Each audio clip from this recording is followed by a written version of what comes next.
you sharp it anyway. You know what I mean? If you get up, if you voice all the way up, you're not going to play that. It doesn't work. You always put the sharp 11. So that's not really an alteration. And sus, that's not really an alteration either because that's just, you know, the 2 chord on top of the 5 chord root.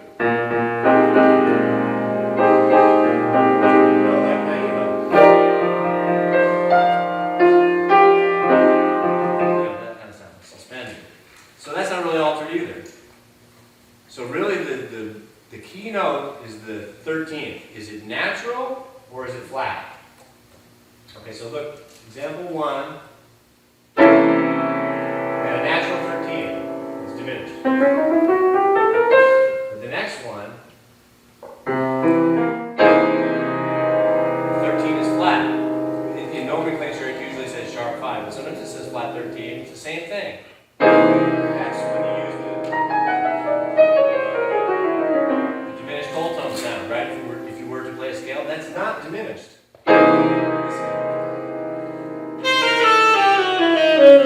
It's wrong. It's not so wrong that anyone's going to get mad. Like I said before, it doesn't matter, really, but it's good to know the difference.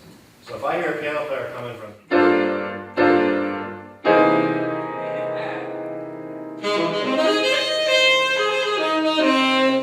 right in there on that triad, that A flat triad, which makes the sharp 9, sharp 5 sound.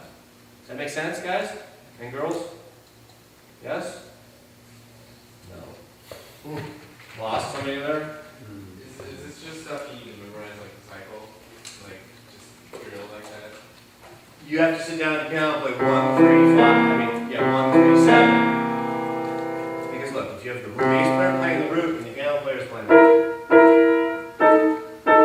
Sounds like a blues, sounds like a bad blues, but it's a blues.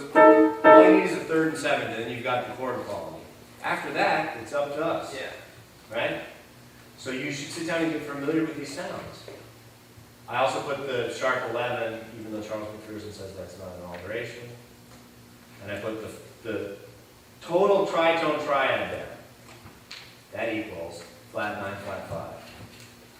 Hey Eric, why don't we do that for him? I'll just play 3rd and 7th Okay? on a blues. Okay. You do whatever you want.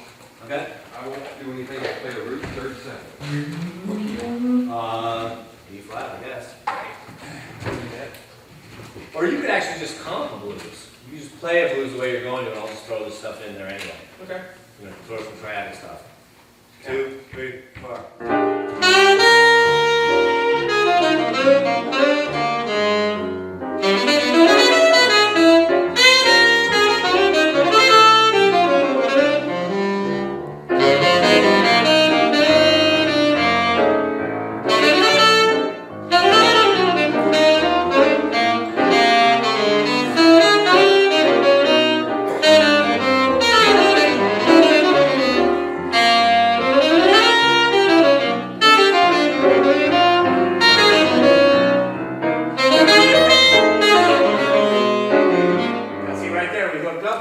Before that, we hadn't hooked up, but I heard him play that. I heard him play 2 dominant 7 with sharp 9, sharp 5, right? Well, the whole time. Yeah.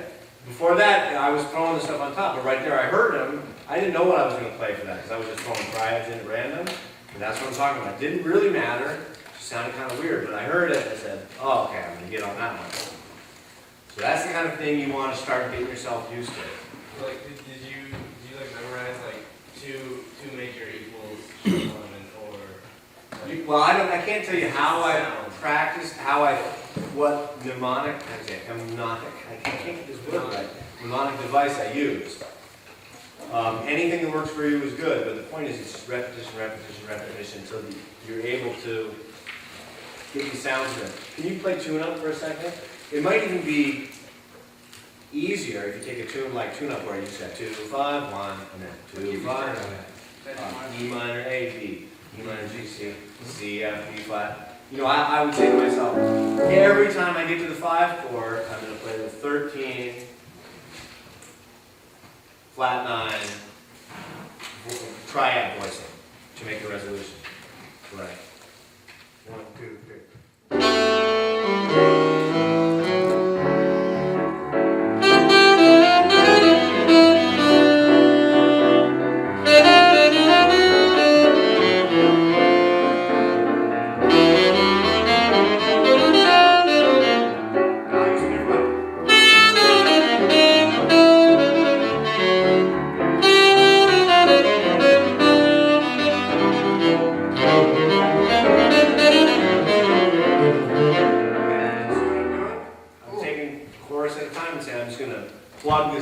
every time. And then you start to get familiar, you just start to feel it. Now, I think we're almost out of time, but one other way you can do this, and this is the most organic and fun way to do it. Let's say you have 2, 5, 1, 6, 2, 5, 1, 6. Very typical, like a tag at the end of a tune.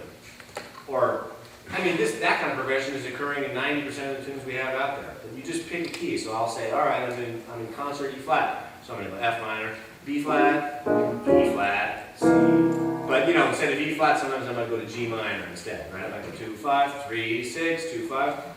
But what I'll do is I'll start on the 9th or the 7th of any of these minor chords, in the progression. And then I just try to go up a half step from that note or down a half step and find an altered triad that I can get from that point. It's the most organic way to work on it. So like 1, 2, 3, 4.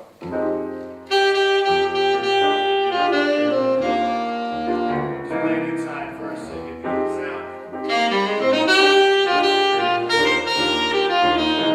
That'll be good.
It's kind of conceptually not so hard.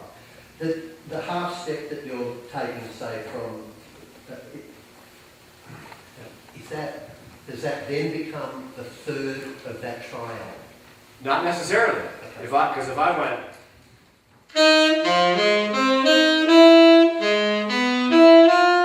that became the root of a tritone triad. I played G minor with 7 on the top. F sharp, I'm playing F sharp triad instead of C7, then I'm on the 7th of A minor.